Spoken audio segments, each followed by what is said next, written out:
Yeah, so welcome to the Champions of Human Resources Management program for the month of November 2025. My name is Omar Bisher Baro, and I am your facilitator as usual on the program. And today we're going to be exploring one of the very, very important subjects and content or topic areas in strategic human resources, which is around the concept of succession planning and succession management. I'm not going to let the cat out of the bag. I'm just going to bide my time and go through the presentation as we have planned. And we will start off as usual, welcoming all of our new joiners, people who are joining us for the first time on the program. You are very, very welcome. And very, very special welcome to our existing members who have been with us, some of whom have been with us for the last 25 or so months from the inception of the program. You know yourselves, there's no need to mention names. And we thank you for your continuous support and patronage of this program, which is really designed to support professionals like all of us to become better in strategic human resources management. As usual, I'll be sharing my slides. The session is being recorded, and the recording will be made available first to the members of the Champions of HR Mentoring Group and then subsequently to the public. Those of you who are concerned about perhaps jumping in and out due to network challenges, don't worry. You will get a complete recording of the session. I'm going to share my screen now, and I will start off formally with the presentations and the discussions around strategic succession planning and succession management. I'd just like a confirmation of if you can see my screen. Yes? Anybody out Yes. there? Excellent. Thank you very much. Okay, so as usual, we start off with a brief introduction of Learning Impact, our company, just for the benefit of those who are joining us for the first time, and also as a refresher for those who have been with us. We'll talk about the company, our products, and then I will introduce the Champions of HR program in a little detail, again, to create the context for what we'll be doing and what we'll be learning.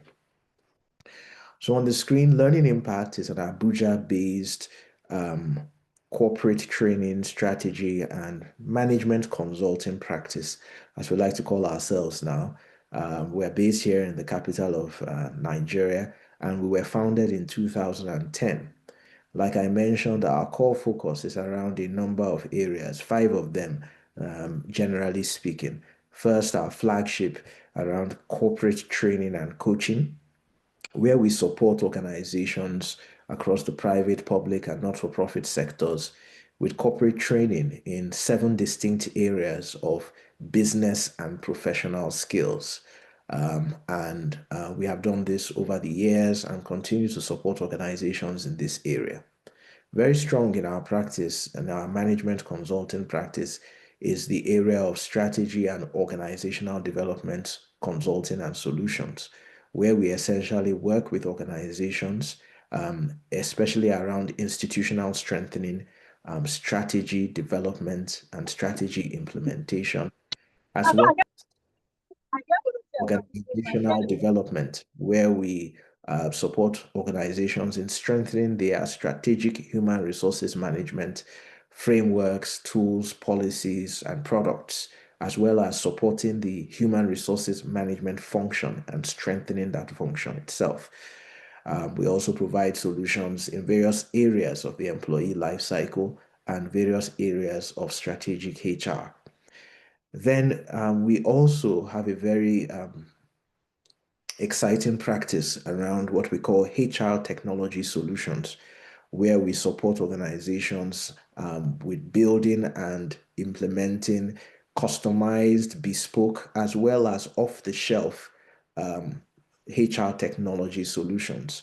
We've got some of our off the shelf solutions like the strategy, the S Tracker, the P Rater, which is a performance management software, as well as the LD Planner, which is very interesting, especially at this time of the year when organizations are putting together their annual learning and development plans and are struggling to do so using um, spreadsheets, emails, and sometimes doing it very manually. So the LD Planner exists to help us to automate that process.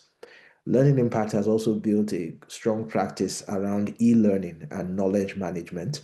Our foremost e-learning, our flagship e-learning platform is called the Online Effico. You can check it out at onlineeffico.com.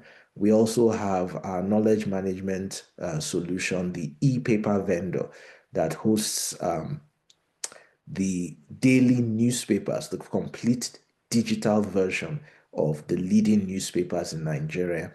And we also offer customized e-learning solutions for organizations who want to take advantage of the immense power that e-learning offers.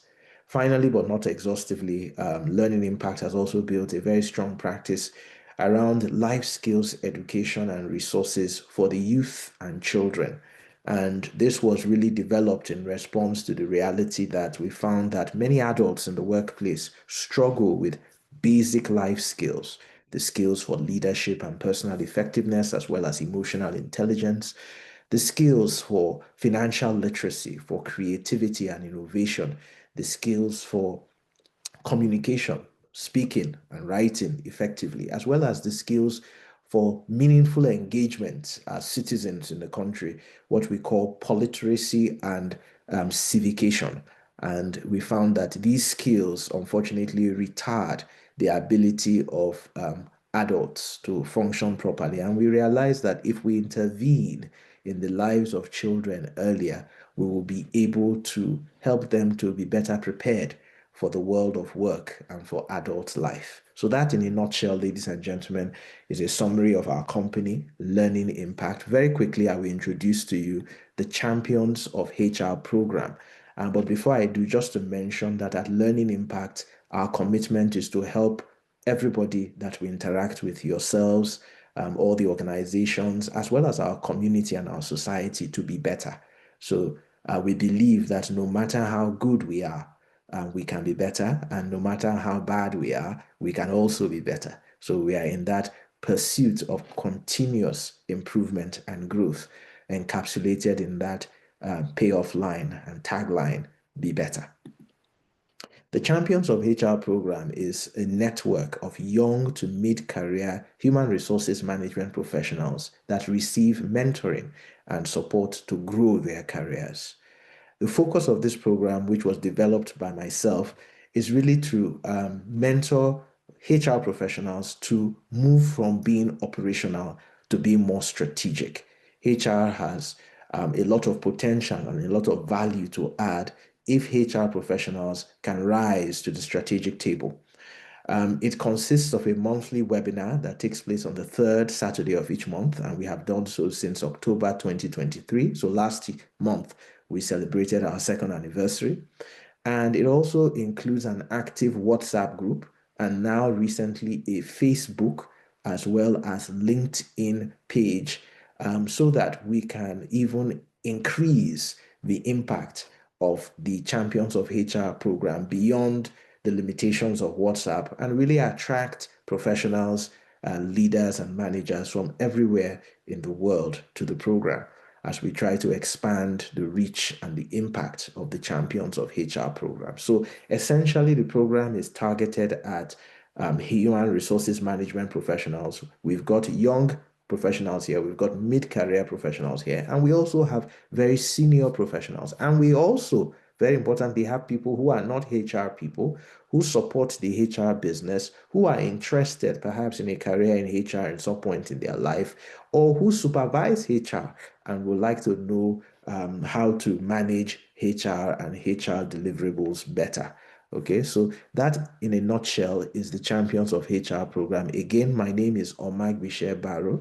I'm the founder and chief executive of Learning Impact, the company that has put together this program. And I'd like to welcome you all again. And thanks to my colleagues from Learning Impact who are working very hard in the background to ensure that all is well. Final announcement before we jump in. This session is being recorded, so you will get a recording of it if you are a member of the group. If you are not yet a member of our WhatsApp group or the Facebook or the LinkedIn groups, my colleagues will be sharing the links on the chat right here so that you can click and you can join so that you can get full advantage of not just this webinar and all the webinars, but also the interactions and the learning and the support and the exchange of ideas that takes place every day on the various platforms in which we operate. Okay. And please, let's try to put our microphones on silent, on mute, until such a time that we are invited to speak, and we will soon be invited to certainly speak and interact as we go along. So what's on the program for today? As I introduced earlier, it's succession planning and management, a very, very, very, very, very important subject area. I know that those of you who have been here long enough would have observed by now that every time I come in here, I tell you how very, very, very, very important every subject matter is. So it's a bit difficult to choose which is one of my favorites, but like they say, good parents don't have favorites, they just have very, very, very, very good children. So these are very, very important subject areas. We've done a lot in the strategic HR space since when we started in October 2023. So this month, the focus is succession planning and management. As usual, on the screen, we will start off highlighting our learning objectives as well as our content. So we always start by linking theory to practical. We believe in evidence-based management and learning impact. So we start off all our conversations with theoretical foundations and the justification for this subject, why it's important and what difference it makes. Then we will move on to explore the key elements of succession management. What are some of those key elements of a succession management system or framework? What are some of the key risks that organizations face when it comes to succession management?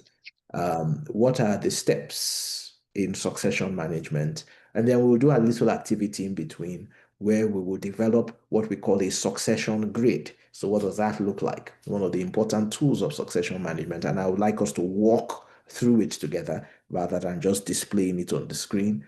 And then we would end by looking at succession management metrics. Metrics are an important part of HR. I was on one of the groups I belong to, I think the CIPM group, and I saw someone post, maybe it was last night or sometime earlier today, about, said, CEOs and board members don't really care about some of the metrics that we HR people come up with, things like employee engagement and all those things. And to a large extent, there's merit in what he's saying. And he was told, oh, the person who posted it, maybe it was a lady or a gentleman, and the person said that we need to start putting together metrics that are important to the leaders of the organizations that align with the strategy of the organizations. And that's certainly a view that I 100% subscribe to. And so today, when you talk about succession planning or succession management, don't sell it as a HR fad. Sell it as something that has intrinsic value, and that value can be captured in numbers, and those numbers speak to what is important to the organization. And we'll be sharing some of those HR metrics with you as we go along. So with this learning objectives and content clearly defined, I'm going to jump right in just to explore very briefly some of the theories in organizational behavior. These theories come from research, they come from observations, and they come from scientific work that tries to explain to us the importance of succession planning and succession management and some of the science and the thinking behind it. So there are many theories in organizational behavior that can help us to understand why succession management is important and how best to do it. But I will just focus on four of them for the purpose of this short interaction that we have. The first is human capital theory, which really speaks to the point that human capital is the most powerful and the most important factor of production. That at the end of the day, the human ingenuity, either through labor or through entrepreneurship, is critical, and that to be able to achieve sustainable competitive advantage, you need to pay attention to this human capital, to managing it, as well as to thinking about the future of human capital. So that's why you hear people talk about a lot the future of work, the future of work. What we are trying to say is that, we need to look into the crystal ball and say, where are we heading to? And do we have the right skills and capabilities and human capital required? And that's a critical question that succession planning tries to answer. Very closely related to the human capital theory is the very popular resource-based view. Again, very similar to the human capital theory that talks about strategic human resources and human resources as a critical ingredient in production and in productivity and in driving sustainable competitive advantage. So between human capital theory and the resource-based view, again, we have a lot of support for the importance of things like succession planning, because succession planning is about looking at the human capital, looking at the human resources and saying, are they adequate for not just for today, but are they adequate for the future? Psychological contract theory is a very important theory in human resources and organizational behavior that speaks to the psychological contract. The fact that there are certain unwritten expectations that people have between the organization and the employees. And one of those unwritten contracts or one of those unwritten expectations that we don't write down and talk about is that the organization expects that as you come into the organization, you will add value and that you will grow in the organization. You, on the other hand, the employee, also expects the same thing, that the organization will give you opportunities to grow and to add value. And all of these are tied and related to succession planning because that's what succession planning implicitly focuses on. That, look, what's the future? What's going to happen next? How are we going to ensure that we have the right people in the right positions years from now? We are going to achieve that through that psychological contract of, you are here, we have an expectation that you will grow, and you are also here and you have that similar expectation. So psychological contract theory helps us to see some of the emotional basis upon which succession planning is built. And very importantly, goal setting theory. And goal setting theory is just about the fact that, organizations and individuals do better when they have clearly defined goals and when those goals are well aligned and so on. The implication for succession planning is that one of the goals that organizations have is succession, is survival. In fact, I think the best way I would put this is that in earlier, when people went to business school in the 70s and the 80s, and perhaps even up to the 90s, you would see a lot of the focus was around, they would say, the profit motive, that the purpose of business is to make profits. And from the 90s to the 2000s to where we are today, the conversation has changed. The focus of business is to survive, is sustainability. Would you be here 20 years from now? That's what really matters. Because in the short term, you can make profits or you can make losses. But really, what defines the successful businesses of the world is not how much profits they made or how much loss they made or how much their market capitalization is at any point in time. The real question is, did they survive? Because we have seen companies that had great market cap, that were the biggest companies in the world, but they're completely obliterated by the realities of time. So one of the big goals that organizations have, I mean, forward-thinking organizations and leaders, is around succession, and sustainability. And that's really at the heart of succession planning. Okay, so these theories, ladies and gentlemen, give us some scientific basis to understand the importance of succession planning and can get us to start thinking about how effective succession planning should be and what exactly we should be doing. All right. Building on these theoretical foundations, I will share with you very quickly 6 reasons why you should pay attention to succession planning. So if you go back to your organization, your boss asks you, what did you do this weekend? You say you attended a program on succession planning. It says, what the hell is that and how valuable it is? Well, you can share some of these theories. But you can also share a simple version, which just explains 6 powerful reasons why succession is important. And I'll take you through these reasons, and then I will pause and give you the opportunity to ask questions, to make some comments, and to challenge some of the thinking as you feel free to do so. The first reason, and by no means the most important, is it's the true test of leadership success. The true test of leadership effectiveness is succession. Think about this, and the best example I give for this, and some of you who are football fans, particularly fans of Manchester United, may not be very happy with me, but I remember that when Sir Alex Ferguson retired as the coach at Man U after many, many, many years of great success as a coach, winning the Champions League, winning all sorts of trophies, the FA Cup and the premierships back to back several times.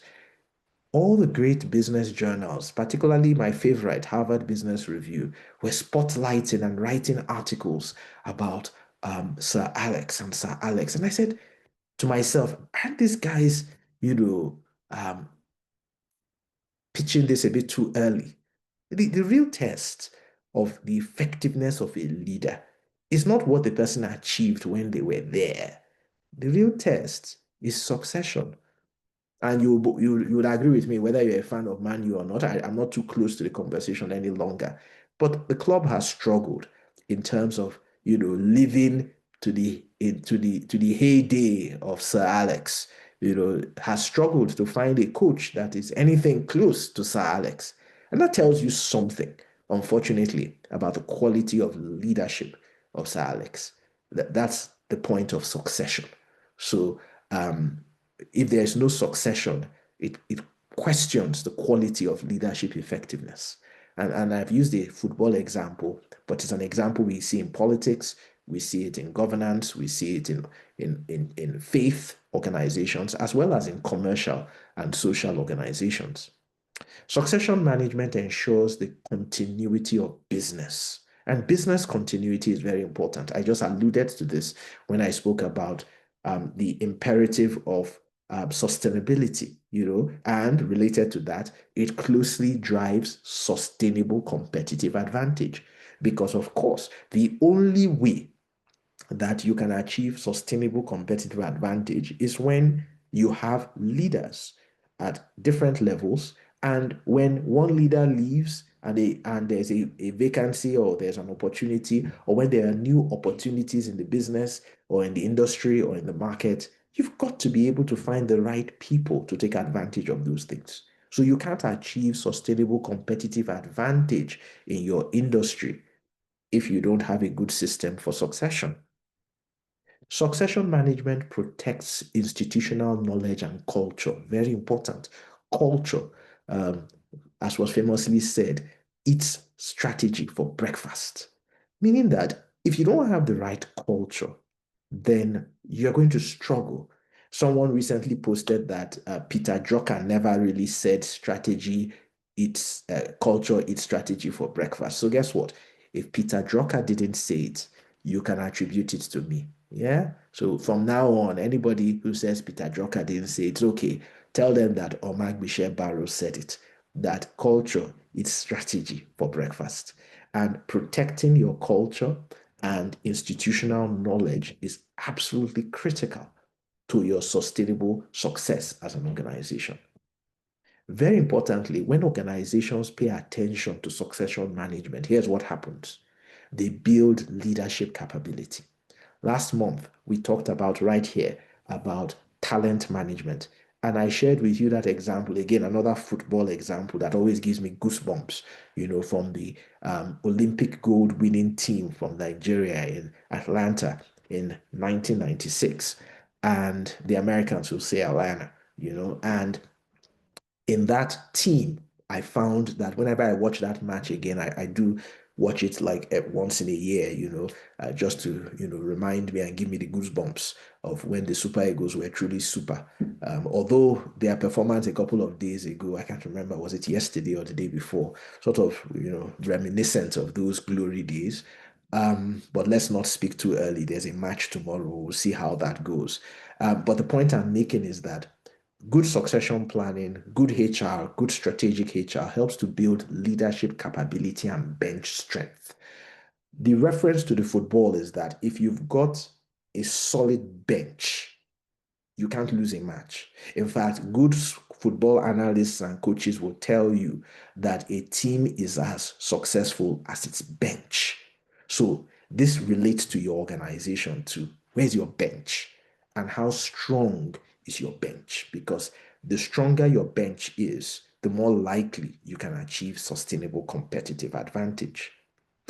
Very importantly, good succession management improves transitions. And there's no better example, again, a sports example. So think about that transition when, the 4 by 100 meters team, I was watching the amazing Nigerian quartet that was led by Toby Amusan at the Commonwealth Games a few years ago. And that excellent exchange of baton, that smooth transitioning that took place.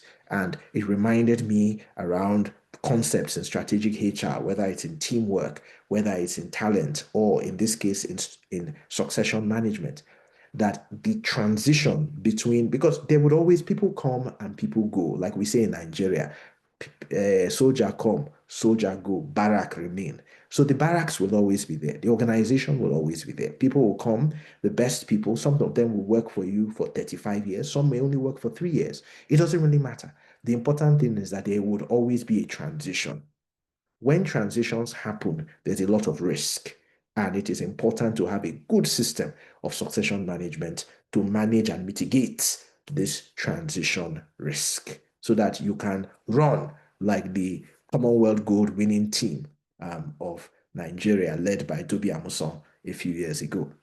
So, ladies and gentlemen, that's a bit of the story so far about the theories behind succession management. I identified a number of those theories: goal setting theory, psychological contract theory, human capital theory, as well as the resource based view.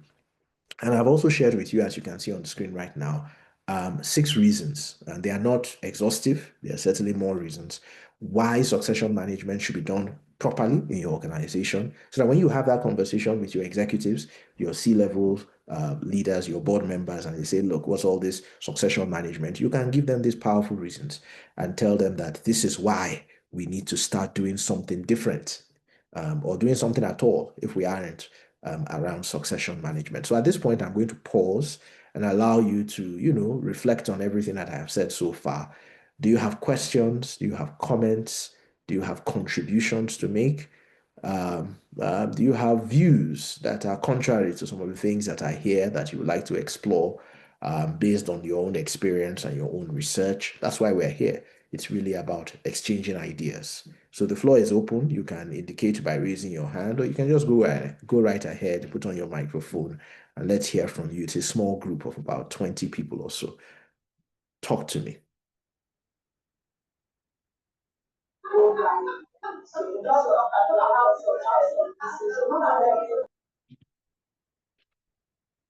Anybody? Question, comment, contribution, argument? Good evening, everyone. Good evening. My name is Anthony. Anthony, hi. Good evening. How are you? Fine, thank you, Vishay. Excellent. Yeah, so during your introduction, you mentioned about the post on the CIPM group about how organization people are not paying attention to the right metrics, and business owners are not finding value or importance in the kind of metrics HR professionals are setting. And somebody responded, it is high time we start to post to, or we start to set KPIs or metrics that's really important. I am, and I am wondering, is it really about setting metrics that are really important? How, maybe I would have to learn about setting those kinds of metrics that will really capture the attention of business owners, that will make them turn. Because in my little experience, linking it to succession management, right? When you speak to business owners about the need for succession management, the first thing they're hearing from you is your OPEX. Their OPEX is going to shoot overboard. And it is, we want to continue to grow lean. We don't want to expand, not yet. Let us continue to manage the people we have. And then the people they're managing, somebody just wakes up one morning and is gone. There's the cost that is lost with that person leaving just like that. And then there's the vacancy. There's the vacancy that is now created, and then the whole process of trying to find a replacement. So my concern is how do you, maybe it's part of what we are going to be looking at today. How do you make succession management so enticing, so juicy to business owners that they would really, really start to pay attention and see how valuable it is? Thank you very much. I think that, Anthony, you've done a great job of answering the question yourself when you mentioned OPEX. So focus on that. So if you know, you see, every organization is different. You need to understand your leaders. So if you know that your leaders are fascinated by OPEX. So in some organizations, it is a cost to income ratio and so on and so forth. So focus on that.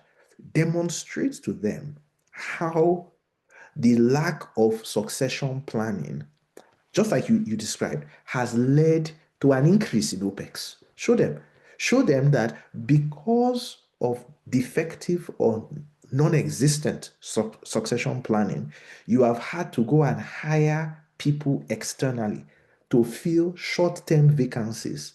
And many of those people come and still leave after 3 months because they are not well aligned with the culture of the organization. And all of this has increased the cost of recruitment. Look at in the United States now, they are measuring, what happens when there is what they call it, when there's furlough, where the government is shut down. So you have to be able to quantify how many man hours and productive hours and business income were lost when your chief marketing officer left. How much business, can you quantify it? Do you see the point, Anthony, and everybody else who is listening? So show us the numbers. Yeah, show us exactly the numbers. And this is where HR people have to have financial acumen. Calculate those numbers for us. And speak the language. You see, the point the guy on CIPM was making, CIPM, for the benefit of those who don't know, is a Chartered Institute of Personnel Management. The point the person was making was that we come as HR, we say, oh, employee engagement, satisfaction. We start talking about these soft issues. The guys, they're not understanding you. But if you enter the room and say, look, we are going to have an OPEX problem. So Tony, here it is. Start your conversation on succession management by saying, we're going to have an OPEX problem.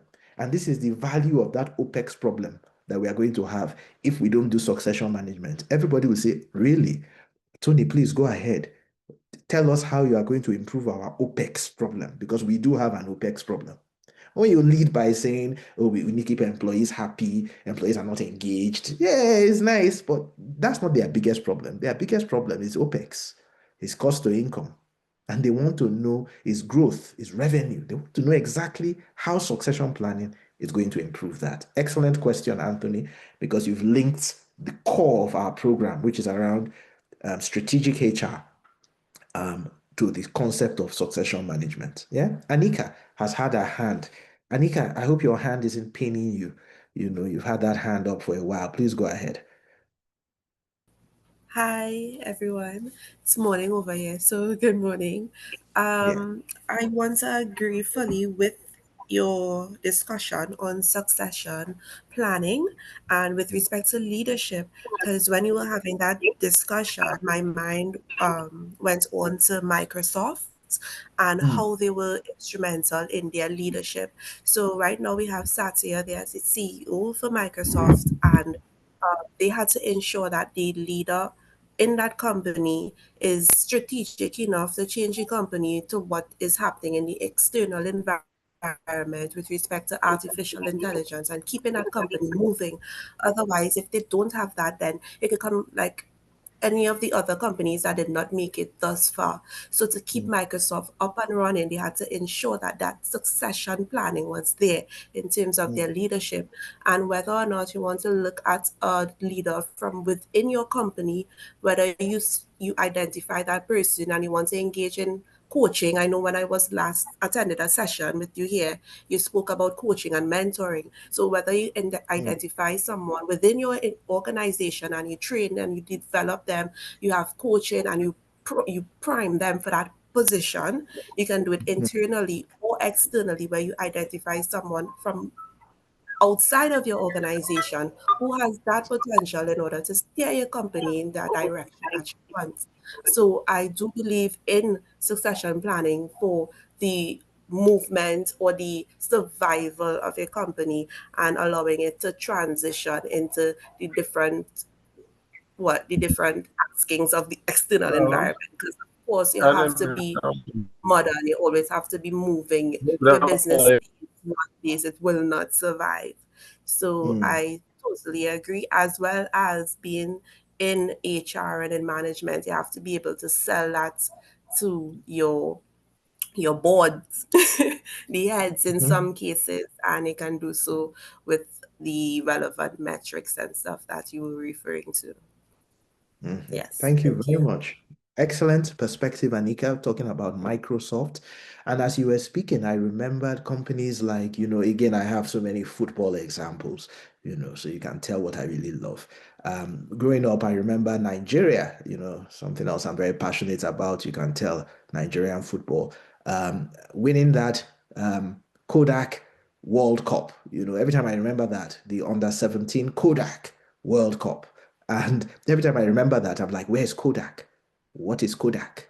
So if people who were born after the 90s don't know what Kodak is. Yet Kodak was number one in cameras all over the world. Kodak was almost the it's like saying Arial in terms of what it was almost the brand name that was synonymous with photography. And to imagine that they're completely out of it. I imagine the company still exists in some form, but today the leading photography business in the world is, can anybody tell me, what's the leading provider of photography equipment in the world? Let me see if we're all thinking. I mean, it's not an absolute fact, an answer, but my answer would be iPhone or Samsung. And that tells you about how technology has completely transformed what used to be an analog enterprise to a very digital one. So now when you think photography, you're thinking iPhone, you're certainly not thinking Kodak, So thanks very much, Anika, for that. And that's a failure of organizations to achieve sustainable competitive advantage, because the world changes, but you don't have the talent on your team to be able to read the handwriting on the wall and position yourselves. And to Tony's question, I would like to, give you another context, and it's really the next thing we are going to talk about. It's around risk. So a very good way, right, of being able to develop metrics that will help the conversation in succession planning is to look at the risk. What could go wrong? So let's talk about that. What are the key risks? Because you see, and that's something else that business leaders like to talk about. They like to talk about risk and mitigating risk. So, and I know we had a session here about HR risk management, so 4 key risks that are important when you are looking at succession management are: number 1, vacancy risk, the possibility of a sudden exit. So Tony, back to your question. So your job now is to look at all the business metrics that relate to sudden exits. So every time there's a sudden exit, what happens? OPEX, isn't it? Cost to income ratio, revenue, PBT, all these fancy words. Immediately, those things are affected. Show us the relationship between succession risk, vacancy risk, and these metrics. And then you get your seat at the table. Readiness risk, the possibility that the successor you have chosen is not yet ready. So yes, many times you say, oh, okay, James is a successor, Salam is a successor, Joy is a successor, but Tracy is a successor. Are they ready? And if they are not ready, again, Anthony, back to your question, and I know there are other people thinking about this, but I'm using Anthony as the point of contact for this conversation, is that, so what is that? What will happen if someone gets into a role as a head of sales, or as a head of compliance, or as a head of production, and the person is not yet ready? Then quantify for us the revenue that we will lose, quantify for us the profit that we will lose, quantify for us the additional OPEX that we will spend, or the cost to income that we will, suffer because of that person's lack of readiness. The third is transition risk. Again, the successor struggles to hit the ground running.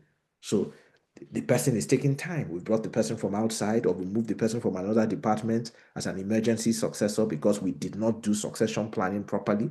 And now it's taking the person 3 months, 6 months, 1 year to hit the ground running. In fact, the person never even hits the ground and never starts to run. 2 years later, the person is still crawling.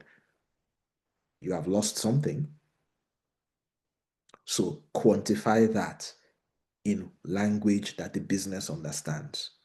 And of course, there's also portfolio risk, the overdependence on external hires, the portfolio of your, let's use that word or that expression. Think about your hiring portfolio. So, what is the portfolio mix in your organization, right?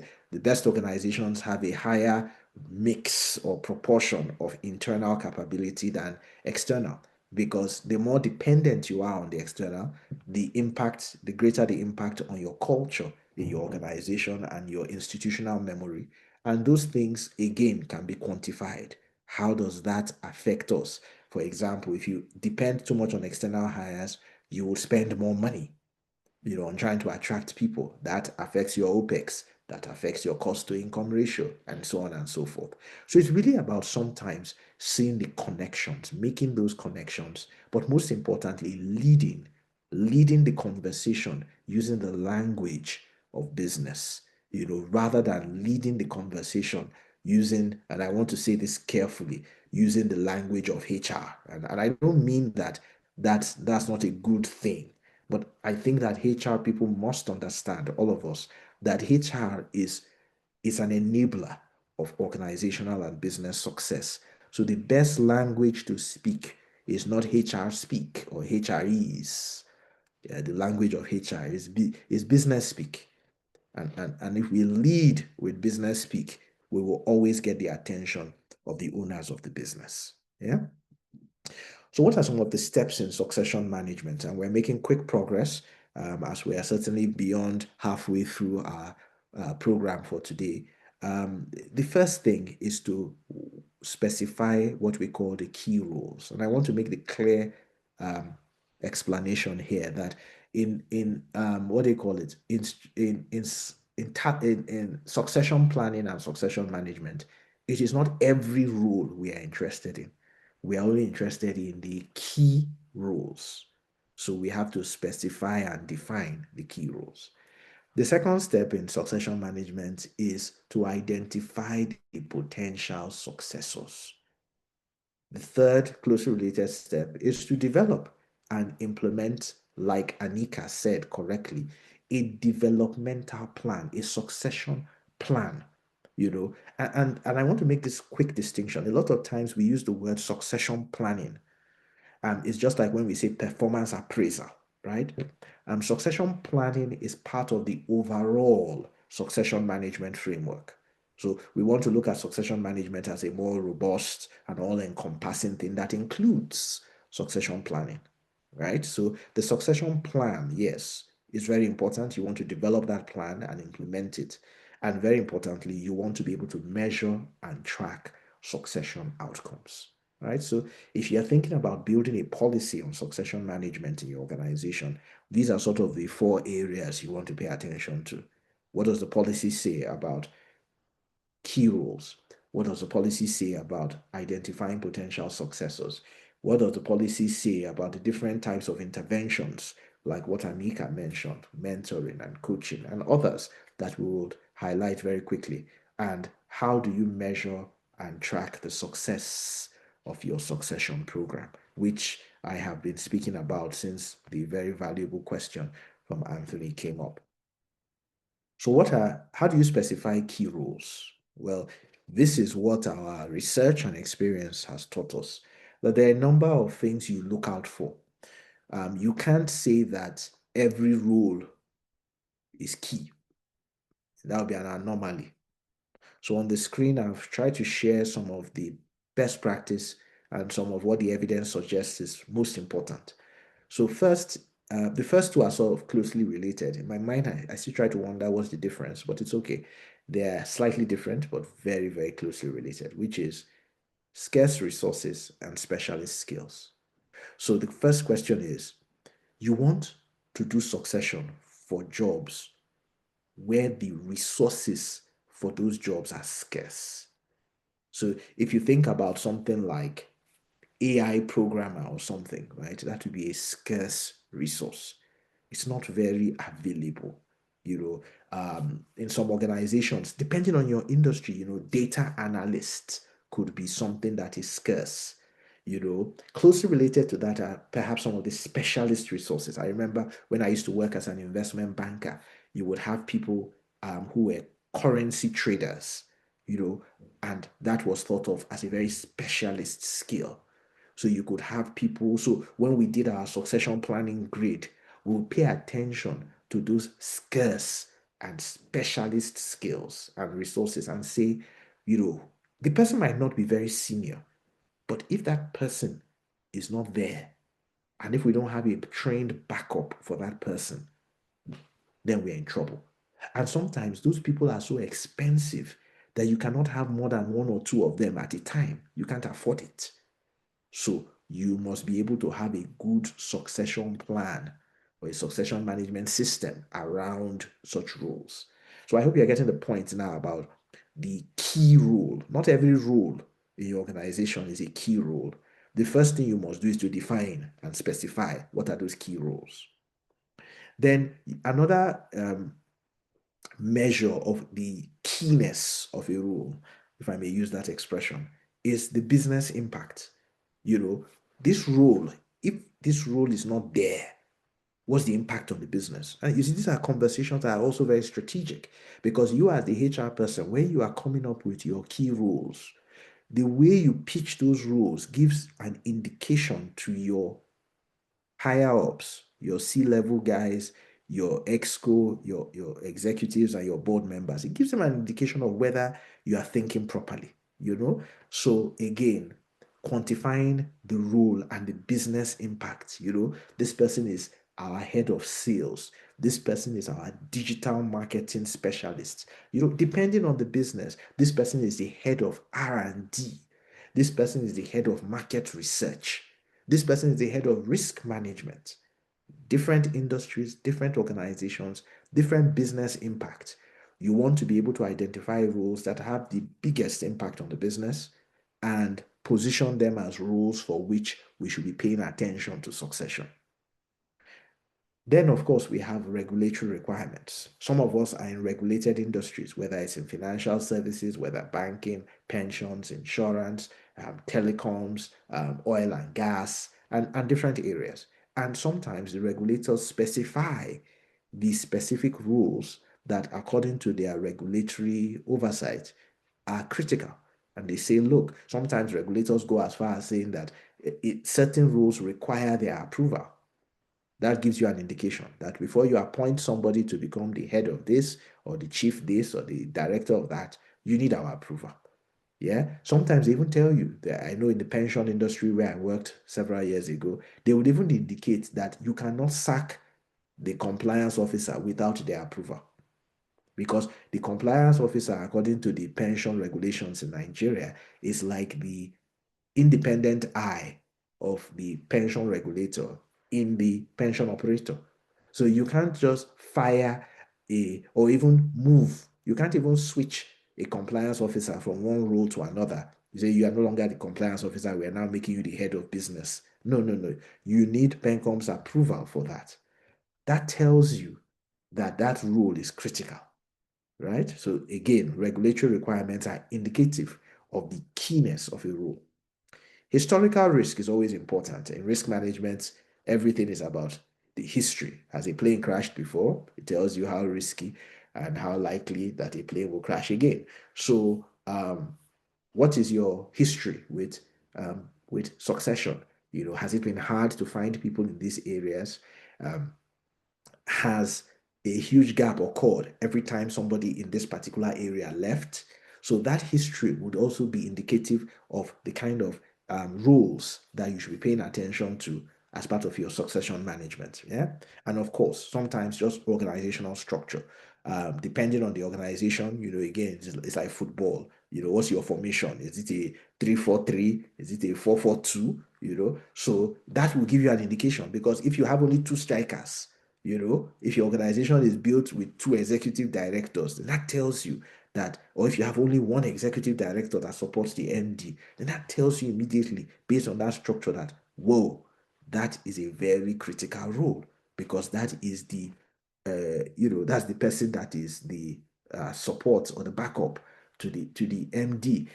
As I remember this, as I'm speaking about this, I remember when I used to work in the bank many years ago, and we'll be traveling, you know, just a risk management point.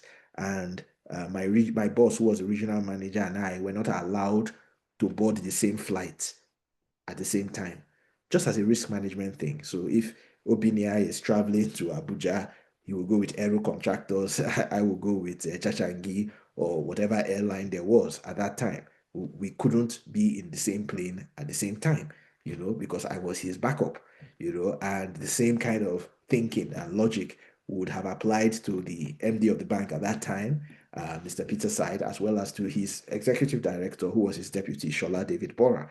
So that type of thinking, you know, the structure of the organization then informs, you know, what those key roles are. Yeah. So we've talked about the risk of HR, the steps in succession management, the risks in succession management, as well as how to specify key roles. Again, I pause because I want us to now move on to do something which is the second part of the conversation. So remember, we said first is to specify the key roles. The second is to identify potential successors. So how do we identify potential successors? What should we be looking out for? And I want us to go through the concept of the succession planning grid. Yeah, let me see if I can. I want to get my system. Let's work on it together. A small activity, identifying successors using a succession management grid, something practical that we can take away. So think about a grid, and I want you guys to participate in this. I'm going to share my screen again. This time I'm going to be in the editable PowerPoint mode so that we can work through this together. Yep. So can you see my screen? Yes. Yes. Excellent. Thank you, Anika. Yes. So think about a grid as a table, right? Yes. With rows and columns. Yeah. So when you think about, Yeah. if you've listened to everything we've said so far, what do you think should be on this succession management grid? What information should be there? And I want us to just chime in. I'm just going to create, so look at it like a grid that consists of rows and columns, like what I have on the screen. Yeah. And what I want to do is, so what should be here? Yeah. What should be on these rows and columns? Trying to organize my screen. Anybody? Yeah. Good. So what should we have? What should be in these columns? So this is the succession management grid for your company, for your organization. From what we've discussed now, I always like to have serial number, the number. So what are we writing? Any ideas? Name. Name, very good. Whose name? The potential The successor. successor. That's good, but where should we start from? That's a good one. So you Ide- want the name of identifying identifying the key roles. Very good, Anthony. So the key roles, excellent. You want to start with the key roles because that's where you start from. So now that you have identified the key roles, thank you, Anthony and Joy, for chiming in. What else can you do? What else can be part of your grade?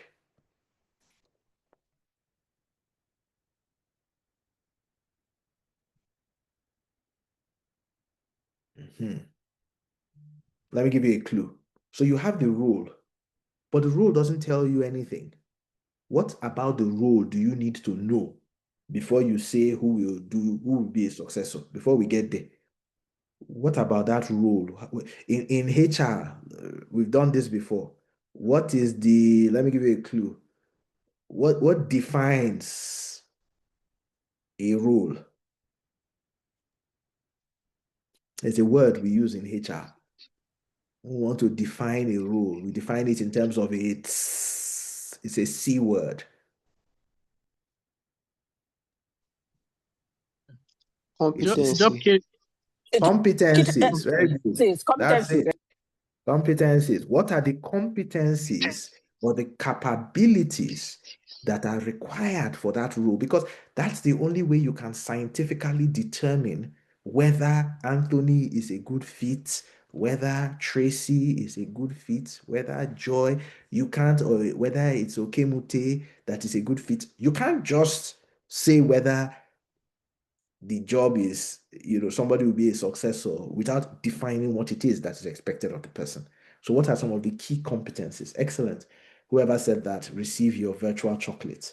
Yeah. So now you've looked at the role, you have the competencies. What else can you think about that will help you to understand this system? And now let me give you a clue again. So you want to be thinking about something like, so is this role, what is the problem? Is there any problem here? Because you want to pay attention to where there's problem. Business impact. Yes, business impact is a good word, but we already used the word here already. It starts with R. There was a whole slide. Exactly. Key responsibility, sir. We want to look at the succession risk. Thank you. I think that was Abdul Salam. If that was Abdul Salam. Yeah. Receive your chocolate. Yeah. You want to know the risk. Is it a high risk, low risk, medium risk? We want to look at this. Does that make sense? So you want to quantify the risk currently. Yeah. So you can even use things like red, amber, green, which I love to use. Instead of speaking English, you just say the risk is red. The risk of this job is amber. What are you really saying? That if the risk is red, it means that this job is a high risk, succession risk currently.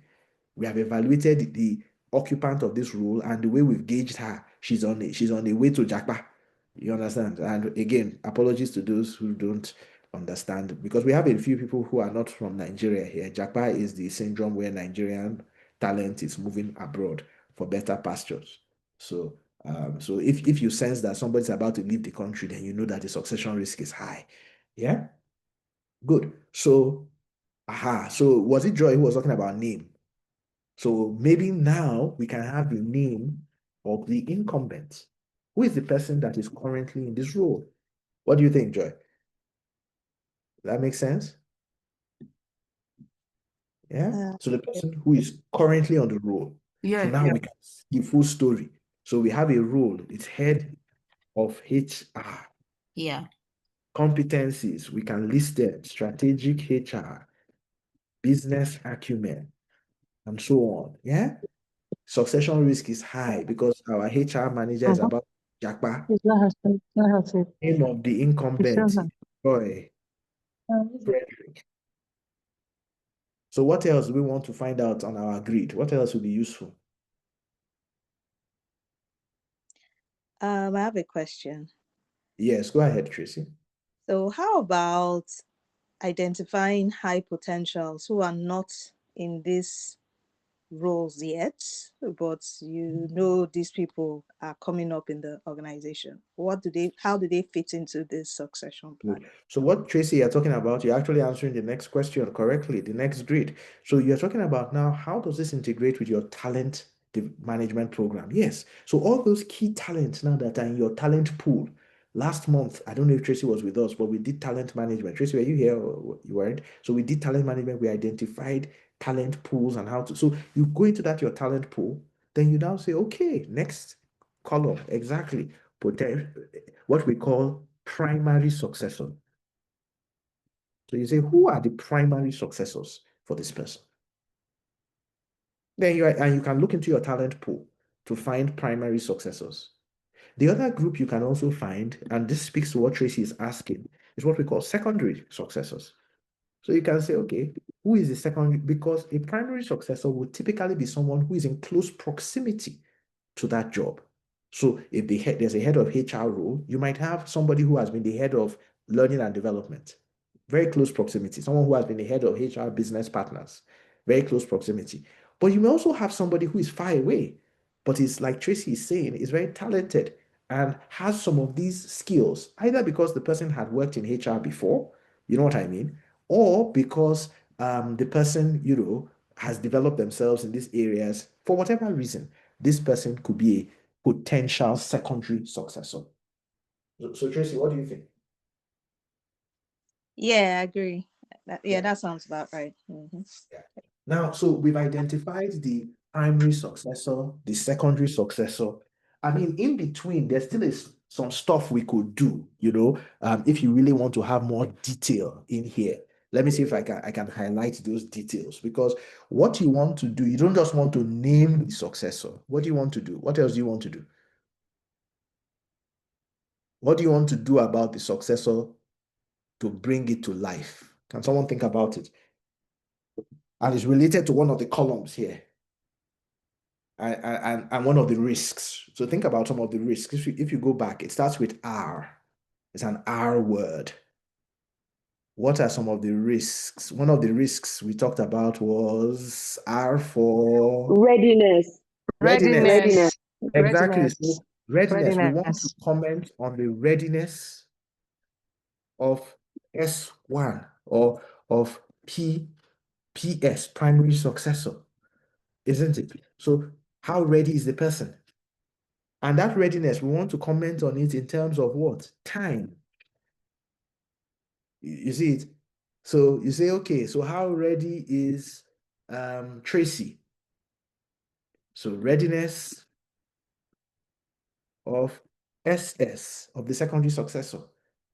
So now you're measuring in time how ready the person is. Oh, the person will be ready in 3 months. The person will be ready in 2 years. Why is this important? Because this informs your development plan. Yeah, this then tells you. In some other very detailed ones, again, we can create a few more columns just for extra detail. Yeah, the devil, they say, is in the detail. I know that Joy heard that from me quite a lot when she first joined us in Learning Impact. So the devil is in the detail. You can put some more detail. For example, you can put something that says, so what is the role of the PS? What's the person currently doing? So it gives you some context, and also it gives you the opportunity to see, okay, that role that the person is currently doing, the person is the head of L&D. You start to think, okay, how about the succession for that role? Is it important too? This person is the head of M&E, monitoring and evaluation, and so on. Yeah. So sorry, that's not this was, yeah. I think I messed it up. But Tracy, yeah, this is Joy. If you don't like that I'm using the names of software only, no hardware, that's your problem. When you become a facilitator and you have your own class, you can use men's names if you like. Yeah. Don't be jealous. This is the era of women empowerment. Yeah. Let's see. Yes. So I was trying to say rule. secondary successor. Yeah. And you can see Ojo is the head of M&E. And just like Anika said, or I can't remember who said it, the person could be an outsider. The person you identify as a primary successor or as a secondary successor could come from the department, could come from a wider talent pool in the organization, and the person could also come from the competition or from one of your vendors or from one of your clients or anywhere, you know. The important thing is that the person is on your succession management grid. So what do you guys think? Useful process? Yeah. Yes. Yeah. So you can go back to your organizations and play around with this. Look at what you already have. I imagine some of you already have succession management systems and you can enhance it. And, you can certainly enhance this. This is just from our own research and our own experience and what the evidence suggests works. But many organizations will do it in a nuanced way. And that's the beauty of HR. Yeah. Any questions before we go so far? We just have a couple of more things to talk about and then we'll call it a day. And we can all go and consult our various babalawos. Let me see if I know the word in Trinidad and Tobago. In South Africa, it will be Muti. In Obia. I have a question. Good Yeah. evening. Good evening, sir. Yes. I have a question. Good evening. Thank you so much for this expose and insight. It's really awesome. Thank you. I have a question on readiness. So, like you mentioned that there's going to be a time frame and all that. So, how do you actually measure readiness of a primary or secondary successor? How do you measure it? Thank you. Yes, thank you, Tutu. And I saw I just saw your question as I was checking the chat. Yeah, so unfortunately, it's sort of intuitive. There's no scientific way, so that's where you make a judgment call. And that's where the succession, so we say this kind of thing should be done by, a team that consists of what we call maybe a people exco, the HR leader, some of the top leaders in the organization sit together and intuitively say, look, so we know this person, right? So we know Tracy. So what do we think? If we compare where Tracy is today, let's look at her appraisals. Let's look at her talent scoring. Let's look at the competencies that we are looking for. Let's get some feedback from Tracy's boss. It would be, it would be a bit intuitive like that. There's no scientific way. But what is science? Science is sometimes the wisdom of the crowd. I don't know if you get my point, Tutu. Meaning that if 3 or 4 people sitting together with different perspectives about Tracy or about Joy are able to come to a consensus that she'll be ready in 3 months and allow for some, plus or minus here and there, then that's the answer. It's not a perfect answer, but it gives you some indication. So it would happen in that type of way. There's no barometer that you will put on Tracy's body that will tell you how ready she is, but by looking at several things. And it reminds me of something many years ago, and I think I mentioned this when we were doing talent management in the previous month, that many years ago, when I worked in the bank, there was somebody that was identified. We were doing talent scoring, and the person's manager, and this is a good story for you to get it to. The person's manager indicated that the person was a top talent. So when the manager indicated that this person was a top talent and that was going to impact on the person's bonus and all sorts of qualification for certain types of incentives, long-term share ownership in the bank that time. So as the HR business partner, I questioned it. I said, if this person is such a top talent, you, madam, head of department, we are about to post you out of your role. And in a conversation with you last week, where I was discussing the successor to you, if we post you, you indicated that that person that you just called a top talent will not be good enough to succeed you. Aha. Are you guys following the story? So you said the person is a top talent. Tracy, remember that. Yet, your top talent, who is your deputy in your own department, cannot be your immediate successor. Then it tells me that that person is not a top talent. Because if it will take 2-3 years for the person to be ready, a top talent is somebody who is ready to take over not his boss's job, but his boss's job. Is ready to go 2 steps above. That's a top talent. So that helped us to go and change the talent scoring for that person. And the boss agreed. And that gave us the clear focus that indeed, from the succession management side, we have a problem. And this tells me something that in practice, this is why in organizations, they take these 2 issues together. And it speaks to what Tracy spoke about. And Tutu, I hope it helps. They take these 2 issues together, talent and succession, because they speak to really very similar things. So you would, in that people exco meeting, you would have the committee of wise men and women, using the wisdom of the crowd that they are to come up with the right answer in terms of readiness. I hope that helps.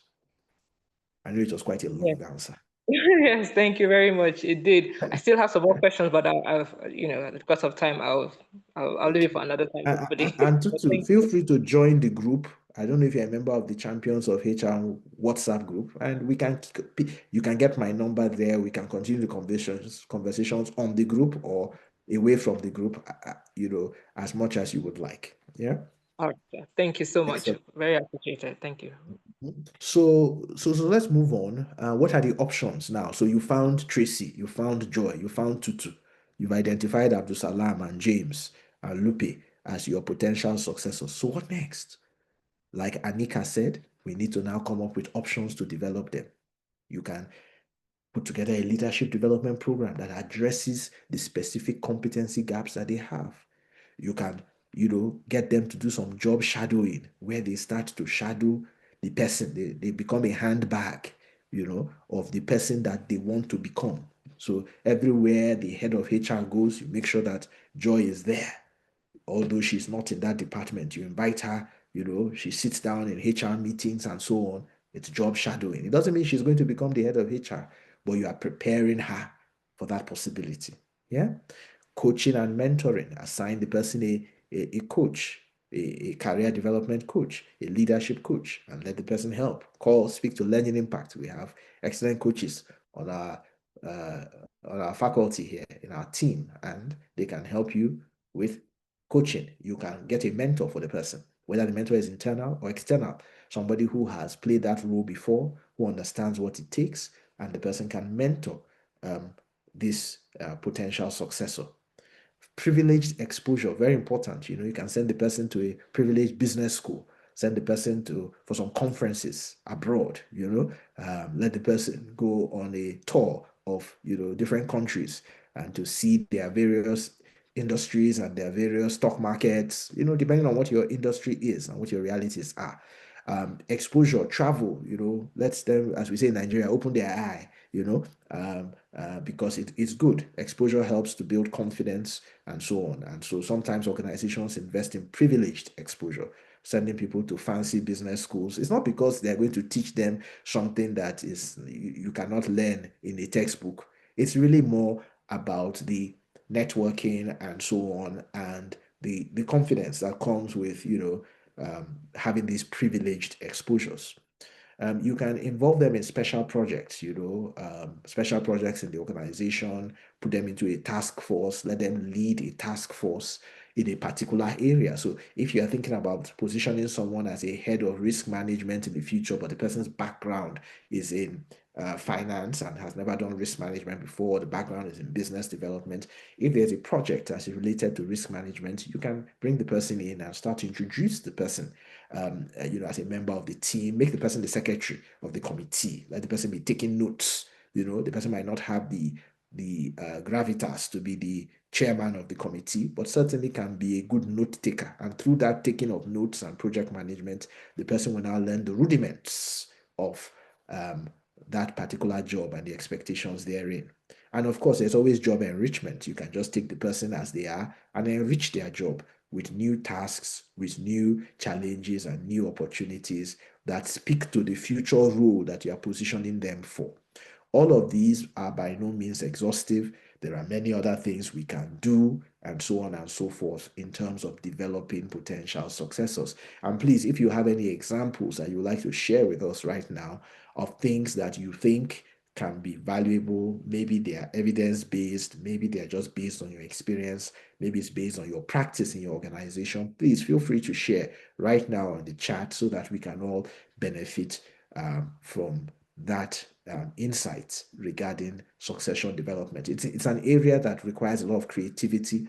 It will be very nuanced. Sometimes people will post people abroad, and say, let's send that person abroad to go and work in one of our subsidiaries or in our parent company for a couple of years to prepare the person to come back.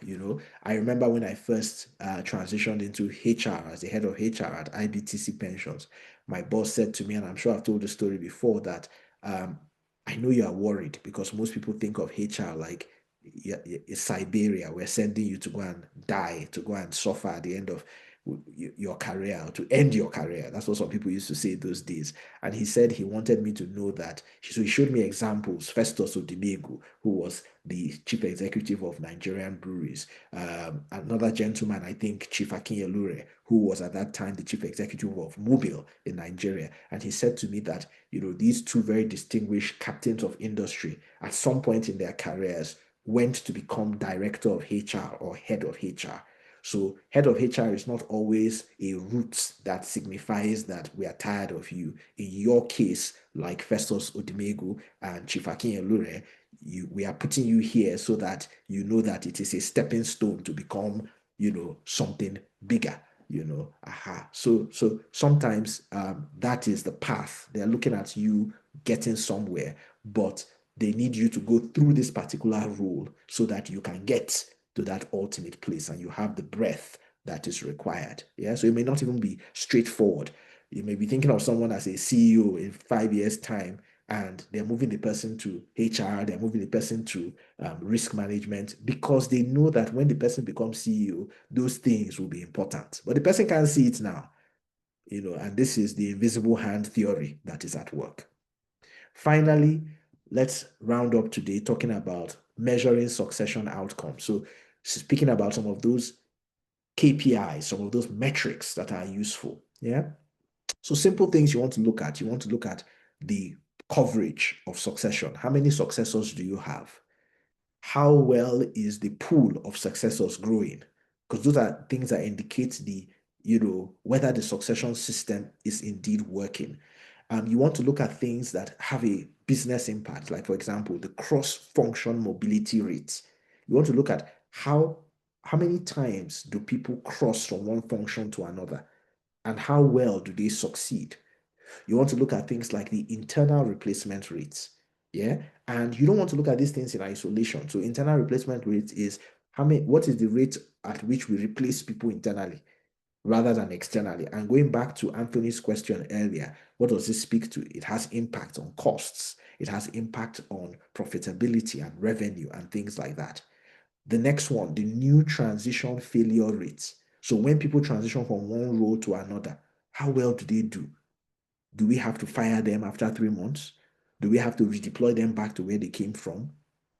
If we have to fire them after 3 months, then we have to hire externally or hire internally again. That's a cost. Quantify that cost. But what is leading that cost is what? Is a new transition failure rate. The lower that rate is, it means that your succession management system is working, and it means that you are minimizing those expenses and that OPEX and that cost to income that your organization is so worried about. And then, of course, the successor deployment rate. So how well are we able to deploy successors, and how well do they thrive in those new roles, right? All of these, again, they are not exhaustive. They're just a few thoughts. But I think the most important thing around all of these metrics is how do they relate to the lead indicators, the real thing that the companies are pursuing. How do they relate to those financial measures? Because once you can show the relationship between these, what they call it, these measures and the ultimate measures that matter, then you're going to be having your CEO, your executive directors, your board members, they'll be eating literally out of your palm. Anything you say, anything you touch is gold, because you are speaking that business language. And that is what we have been emphasizing over and over again on the Champions of HR program. And that's why we are doing all of this. I really want to leave behind a legacy of human resources management that is solid in terms of business acumen, strategic HR. And that is what this is really all about. And I'm very excited that about 27, 28 people have joined us today on this particular session just to be part of this legacy. I'm very excited about the 400 and something members that we have on the group that are there with us all the time interacting. Some of them, certainly not everybody can be here today. And even about the larger audience who are watching this right now, because this will be recorded and deployed on our YouTube page and on Facebook and on LinkedIn pages. I'm excited about that journey, joining with us, because if we can get HR to be more strategic, we can really influence the outcomes and the results in our organizations, and we can enhance our credibility and our professionalism and our stature as practitioners within organizations. This is the legacy that we are very excited about at Learning Impact. And on a personal level, this program is one of the most important things that I have done in my life, and I hope I will continue to be able to do. Right. So today we've had a 90-minute conversation around succession management, which is not just succession planning, but the broader concept of succession management. We started off exploring theoretical foundations and the rationale of succession management. We talked about some of the key elements of succession management, what it consists of, some of the key succession risk issues. Remember them. We explore things around those the risks that are prevalent in succession, and how those risks give you an indication of what is important. We explore the 4 steps in succession management. You have to identify the key roles, then you identify the successors, and then you plan a development plan for them. And we did that practice where we worked together on how to create the succession grid. And then we ended up with a conversation about measuring the outcomes. And thank you, Anthony, for that question right at the beginning. That got us thinking about it, that we want to take, metrics that tell us the story of succession. But most importantly, we want to be able to explain those metrics within the context of the other metrics. And that's really about the concept we call the balanced scorecard, the interrelationship between the financial, the customer, the process, and the people. So our HR metrics are always in the people area, but there needs to be a link between people, process, customer, and rolled up all the way back to financial. Yeah. So I'd like to thank you, ladies and gentlemen, for your time and for your attention. It's always a tough act, 90 minutes on the 3rd Saturday of every month to pull this off,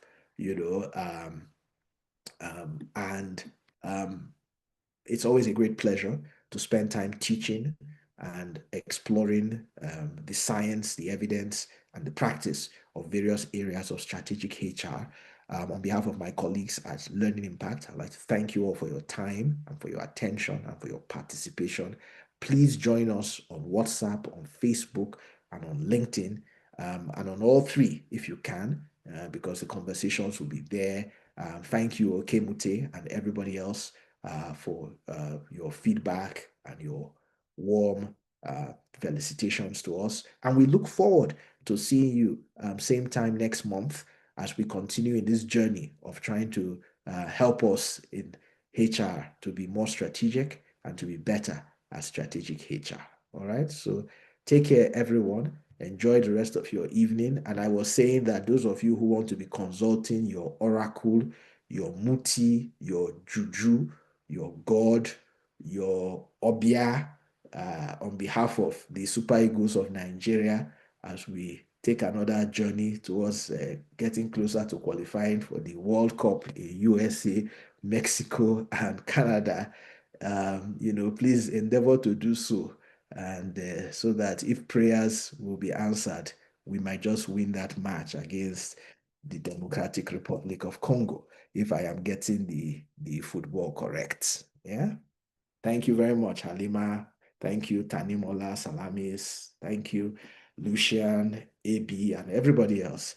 Enjoy the rest of your evening and the rest of the weekend. And I will sing you off camera. So long, farewell. Thank you. Say goodbye. Bye. Thank you. Have a good evening. Goodbye. Thank you very much. You're very welcome. Thank you Thank very you. much, Mr. Barrow. It was awesome. Thank you. You're very welcome. Thank you. And thank you all for joining on the WhatsApp group. We'll continue the conversations there.